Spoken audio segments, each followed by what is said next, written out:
This video is called Corporate Terrorists versus the Transcendent Hero, and how to transcend and still survive. In other words, how to transcend without starving to death on the streets. First of all, I'd like to point out that in the Fox broadcast about gang stalking, they pointed out that gang stalkers are terrorists. For those of you who have been keeping up with my videos, you know that I have definitively connected big corporations to gang stalking and the military-industrial complex, which is like the merger of corporate America with the military. And it includes all the private clubs and secret societies and commissions and roundtable groups and, business roundtable, gay roundtable, and so on, that corporate America and the people who control it are involved in and participate in.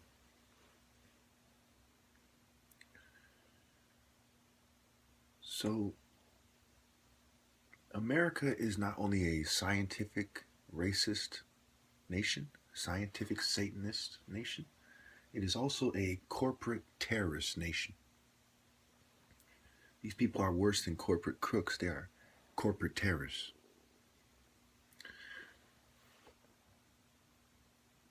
So, like the Corrupt song,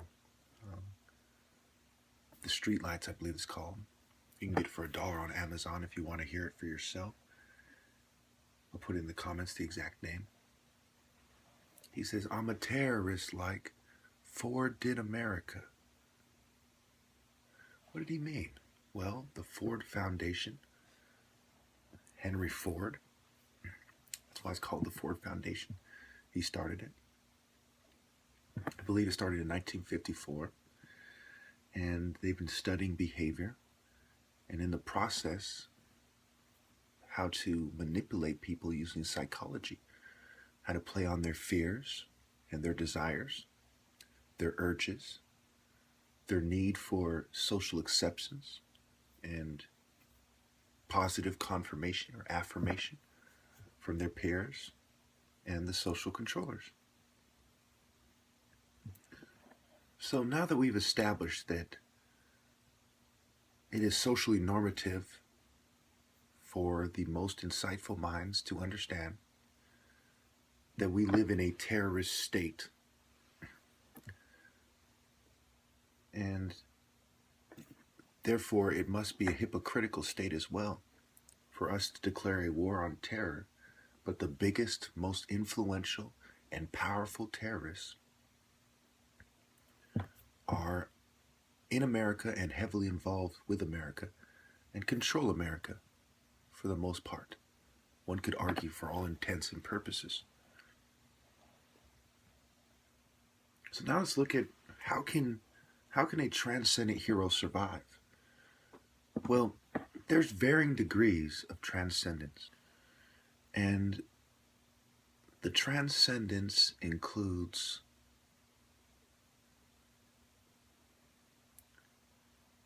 nonconformity. First, let's look at what we need to transcend. Well, we talk about the system and mechanisms of control and institutional racism, institutional oppression, institutional control, social controllers, controlled opposition.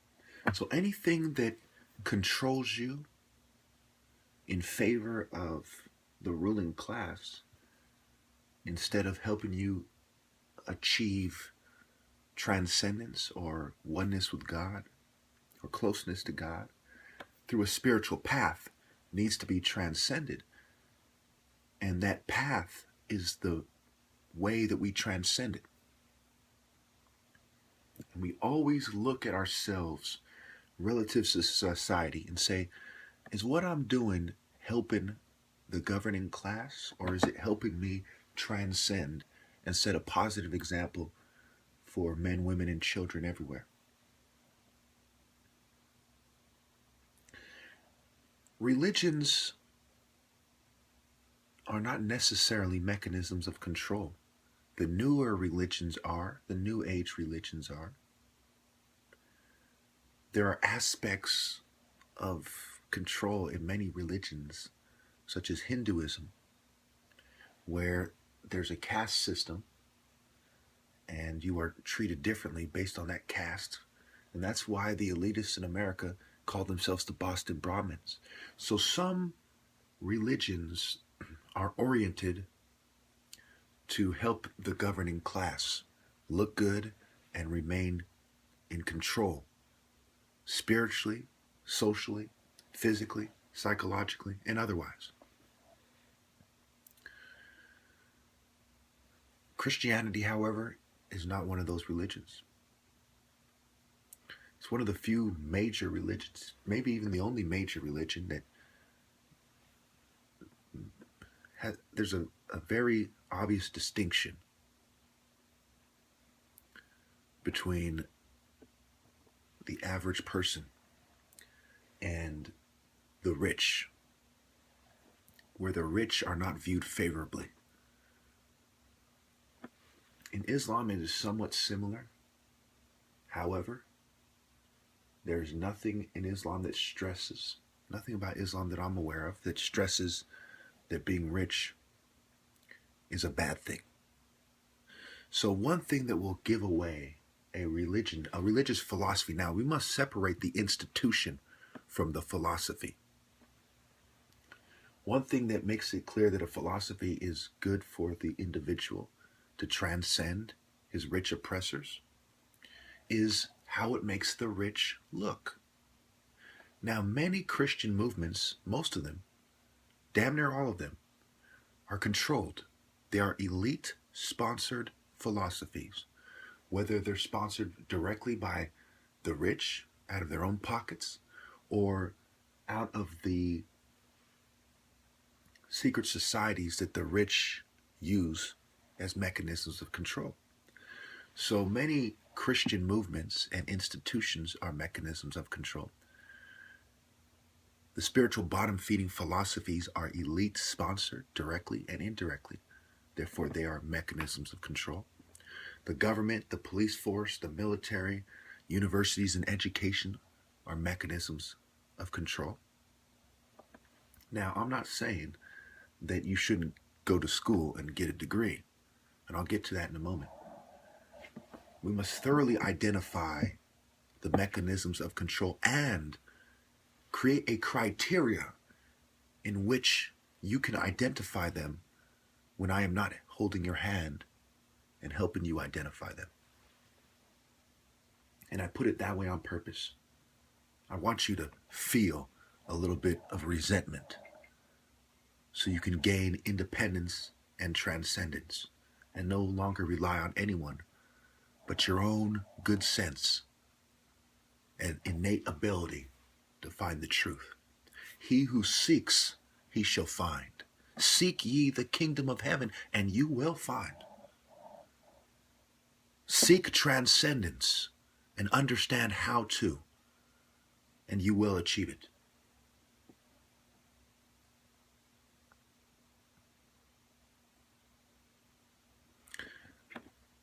So now let's look at communism, for example. Communism states that religion is the opiate of the masses. I believe Marx said that, one of the main communist philosophers. It's funny how they use the term drugs, but we see communists taking a very weak stance on psychiatric drugs. Some of them have taken a strong stance against street drugs. That's fine. It's great. But we see them taking a very weak stance against psychiatry because the same kind of liberal groups that control the mental health sector control the communist movement. Same secret societies, Masons and their allies. Isn't that a sick irony? Isn't that horrible hypocrisy? And of course, the Marxist feminists are on the same page, right? That's why you have a feminist perspective of psychology, and psychiatric disorders are described as psychological disorders, to put things in a nutshell without missing the point or misrepresenting what is going on in the slightest.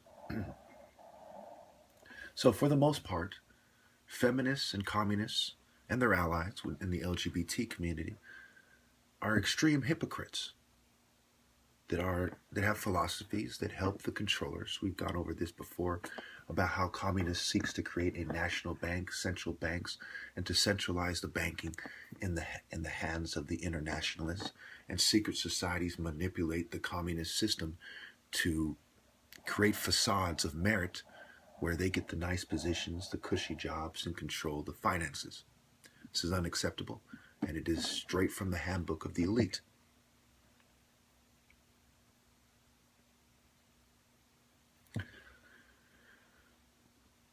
Of course, atheists make it so that the elites are like gods, whether it's a capital system or not. The people in control of the finances, the people who are seen as the experts, the technical experts, the people with merit, they become the people look up to. They become like gods. As Satanists point out, and ye shall be as gods, as the serpent from the Garden of Eden said. So atheism, agnosticism, these do not allow for transcendence. They keep you trapped in this world. So they are mechanisms of control that keep you from transcending. Now, listen very carefully. The main way to control someone is to keep them from transcending. If all you live in, if all you have is this world and the systems and philosophies therein, then you cannot transcend, much less become a transcendent hero. And for that same reason, being a Satanist or a white-collar criminal or having a criminal philosophy is also a mechanism of control. It is mind control, and it directly puts you under their control. So I've explained these things in many ways. I decided to explain it in this way to make it absolutely clear to people so that they can understand. Being a racist also is a lack of transcendence. Being too proud to be your race, too much pride, arrogance, is also a lack of transcendence. Because the body itself is a mechanism of control where you have the impulses and the carnal urges, the worldly tendencies that come with being in your flesh, fleshly desires. The body itself is a mechanism of satanic control.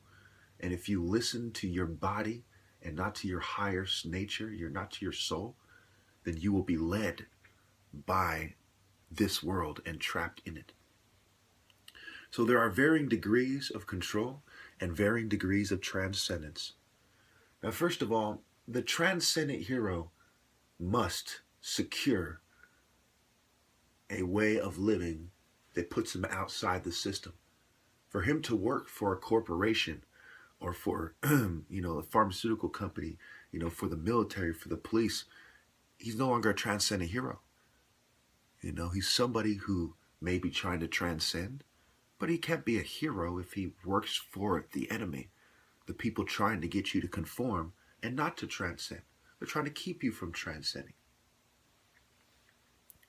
So if you wish to be a transcendent hero, you're almost certainly headed for a life of poverty or people of like minds helping you out, which is still a form of poverty, handouts or struggling to, you might even collect cans. It's very interesting when you look at what this is that the highest form of living puts you on the lowest level of financial existence, if you will, on the economic scale. When it comes to social status, more often than not, you'll be on the bottom part of it.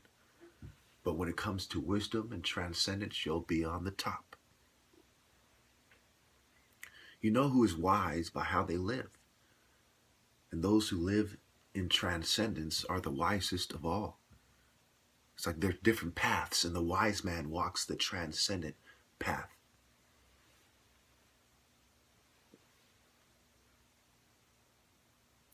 All right, so then it falls on every other person, right? How should the average person who doesn't necessarily wish to be a transcendent hero, how should they live? What should they do? Well, you must dress very simply, because another mechanism of control is to get you to try to dress nice and be up on the latest fashion, right? You should dress very simply. It can be very presentable, but very simply. Don't fall into any trends or fads. Don't become a groupie. Being a groupie is a form of control. You're a controlled group. You're a groupie. You're part of a controlled group, a groupie. You must not follow in the footsteps of the controlled. Don't idolize celebrities. Don't join controlled opposition movements. When it comes to watching movies and sports events, you should tread very carefully, because you can be entertained by these things. However, if these things begin to consume your life, then they become like your God and they start to control you. You find yourself talking about football and movies and what celebrities are doing in People magazine and so on, instead of transcending and practicing deep contemplation and spirituality. So the transcendent person, the average transcendent person, treads lightly, as opposed to the transcendent hero who has a powerful presence, a very defiant presence. They socialize just enough to make it so they can tread lightly, but they're not trying to get others to conform. They're not putting too much passion in it. When people say, "How are you doing?" They're very calm, like, "Oh, well, I'm fine." And they're not too enthusiastic about socializing with those who conform.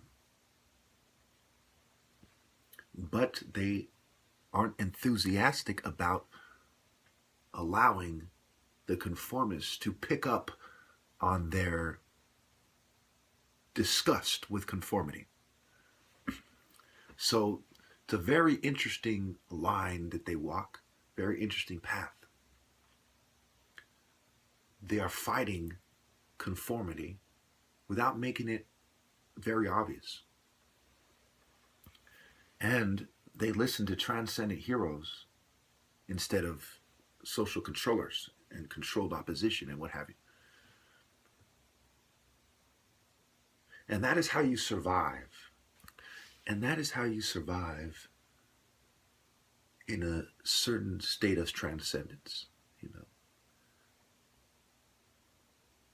Some of us, we just want to be regular people, right? We don't necessarily strive for greatness. And then there are those people, such as myself, who will accept nothing but greatness. We aim to please the Lord and to achieve a high spiritual state. Therefore, we won't accept anything but the status of a transcendent hero. And you know how far society has come when the transcendent heroes are looked up to by the average person. Average person watching TV. They say, well, and the corporate terrorists are looked at with disgust. The people don't really value the celebrities unless they're transcendent heroes. We live in a society where women, in a blink of an eye, would choose a corporate terrorist over a transcendent hero. If Bill Gates was single, how many attractive women do you think would rather date me than Bill Gates? So you can take an example, you can take a random sample like that, right? Or a hand-picked sample and put it to the test We said, well, about 99% plus would prefer Bill Gates, maybe even 100% of the attractive women. It shows you the failure of women, but it also shows you the failure of society. Okay, we live in a corporate, terrorist, pharmaceutical, eugenics, satanic state. If one doesn't come to the conclusion that they should transcend, then they must accept that they are evil and they have chosen evil. It's pretty obvious. The sign of transcendence, right? There's a sign. One way, it's a fork in the road. One way says transcendence, and in parentheses it says good. The other way says conformity, and in parentheses it says evil. And it is that simple. I don't know how anyone could miss that. I don't know why people are enthusiastic about conforming and getting other people too. And they kind of come at them on this kind of friendly level, which is very detrimental and hazardous to one's soul. We must resist Babylon's system. We must transcend. And if it comes down to it, that you are being forced, then you should strive to resist, even if it puts you in danger. So when all is said and done, surviving in Babylon's system, putting an emphasis on trying to survive and trying to get your family to survive, is not always the best choice. Depending on the degree of falsehood and malevolence in society, you might be much better off to just openly declare your transcendence and nonconformity, even as an average transcendent person. The transcendent hero always declares his nonconformity and transcendence. Now, I'm going to leave you with this one last thought. There are many Buddhists, who strive to transcend, and they practice. The Buddhism in its true form is the practice. The average adherent to Buddhism, when you look at Buddhism in its pure form, practices being a transcendent person and not a hero. Non-action, inaction, non-attachment. They're treading lightly, very lightly. So Buddhism teaches its adherents that you should be a transcendent person, whereas Christianity teaches its adherents that you should be a transcendent hero and carry your cross. Jesus was a hero because of the cross, first and foremost, right? He wasn't just the Son of God. He was our hero because he died on the cross for us. Now, when you look at Matthew 10:22, you will be hated by everyone because of me, right? That's not being a transcendent person.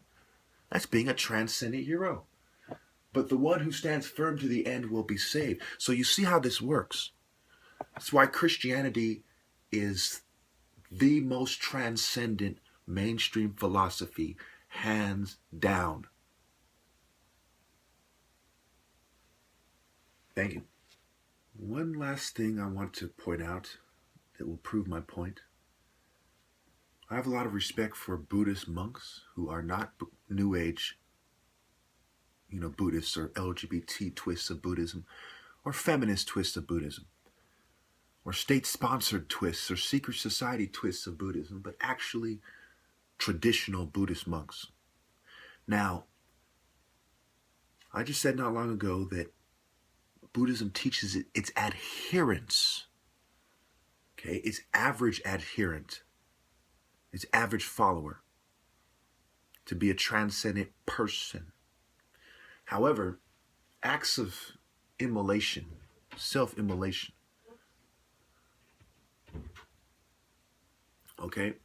when a Buddhist achieves the highest level of understanding of Buddhism, and they realize that intervention is called for, such as the Vietnamese Buddhist who lit himself on fire and the other ones who followed his example to protest the government's treatment of of Buddhists under Diem, I believe it was. He had taken on a Christian philosophy out of compassion for his fellow man. That must be noted. The most respectable acts of Buddhism are something that you would expect from the average Christian who adheres to his philosophy. Carrying their cross. Buddhists aren't taught to carry their cross like that. Christians are. So on the highest level of Buddhist understanding, you come to a very basic Christian understanding. But to be fair, Buddhism is a lot older than Christianity. So in many ways, that is exactly what you would expect. Thank you. To go back to philosophies, right? Think about how many spiritual bottom-feeding philosophies you'll hear in this. When you look at atheism, atheistic Satanists, it's consistent with Panzram's philosophy. Look at atheism. You look at LGBT philosophies, right? LGBT-friendly philosophies. So he's at least 3 of the thing, actually 4, because he's one of the worst criminals. He's a serial killer. He has 4 of the philosophies on the spiritual bottom feeder list. Now listen carefully. I've committed sodomy on more than 1,000 male human beings. For all of these things, I am not the least bit sorry. I have no conscience, so that does not worry me. I don't believe in man, God, nor devil. I hate the whole damn human race, including myself. I am Carl Panzram.